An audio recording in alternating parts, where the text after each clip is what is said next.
রেডমির নতুন phone Redmi note 13 এটি তিনটি ভেরিয়েন্টে বের হয়েছে। Redmi note 13, Redmi note 13 pro এবং রেডমি নোট 13 প্রো প্লাস।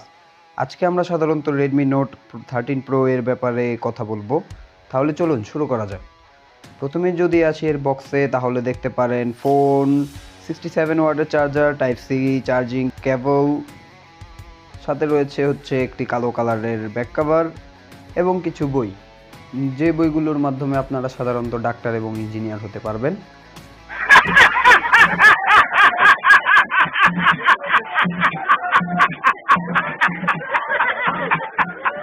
এবার আসা যাক এর ডিজাইনের ব্যাপারে। সাদা কালারের ফোন, মার্বেল টাইলসের মতো দেখা যায়।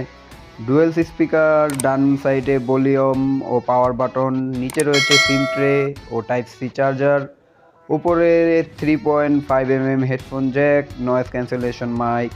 এই তো।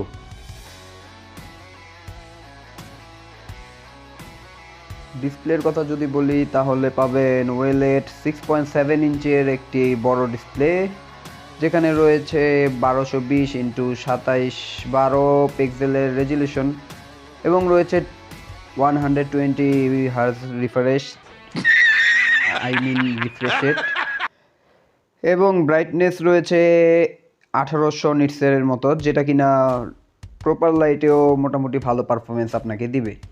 এবং ফোনটি 187 গ্রামের ওজন, বাট এটাকে লাইট ওয়েটই বলা চলে, যেহেতু 5000 মিলিঅ্যাম্পিয়ারের একটি বিশাল বড় ব্যাটারি এটার ভিতরে আছে। সো এই ব্যাপারে ওজনটা ঠিক আছে। এবার যদি এই ফোনটির পারফরমেন্সের কথা বলা যায়, তাহলে আপনারা এখানে প্রসেসর হিসাবে থাকবে স্ন্যাপড্রাগন 7s Gen 2 Pro।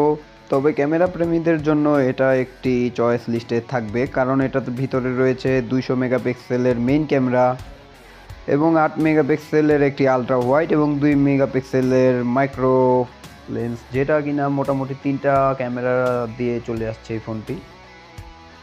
5000 মিলিঅ্যাম্পিয়ারের দারুণ একটি ব্যাটারি আছে এটার ভিতরে, যার সাথে 67 ওয়াটের চার্জার দিয়ে 44 মিনিটের ভিতরে 0 থেকে 100 পর্যন্ত রিচার্জ করা যায়। স্টোরেজের কথা যদি বলতে গেলে, এখন এটার ভিতরে টোটাল 3টা ভেরিয়েন্টে আসছে, বা আরও বেশিও হইতে পারে, আমার সঠিক জানা নাই, বাট আমি 3টার ব্যাপারে জানি। সেটা হচ্ছে 8 128GB ভেরিয়েন্টের, আরেকটা হচ্ছে 12 256GB, আরেকটা হচ্ছে 16 512GB। অর্থাৎ 16 512GB, ভাই বিশাল লেভেলের একটা র্যাম। যদিও এটার প্রাইসের ব্যাপারে এখনও কোনো কিছু ঠিকভাবে বলা যায় না, কারণ এটা এখনও অফিসিয়ালভাবে বাংলাদেশে আসে নাই। আনঅফিসিয়ালভাবে যদি আপনি নিতে চান, তাহলে বসুন্ধরা বিভিন্ন জায়গায় আপনারা খোঁজ করতে পারেন। আমি সাধারণত একটি ওয়েবসাইটে দেখেছিলাম 8 256GBর ভেরিয়েন্টের মূল্য দেওয়া ছিল 36,000 টাকার মতো। সো নেক্সট ডে আমরা এটার 3টেই ফোনেরই কম্প্যারিজন ভিডিও নিয়ে হাজির হব। অবশ্যই আমাদের সাথে থাকবেন। ধন্যবাদ।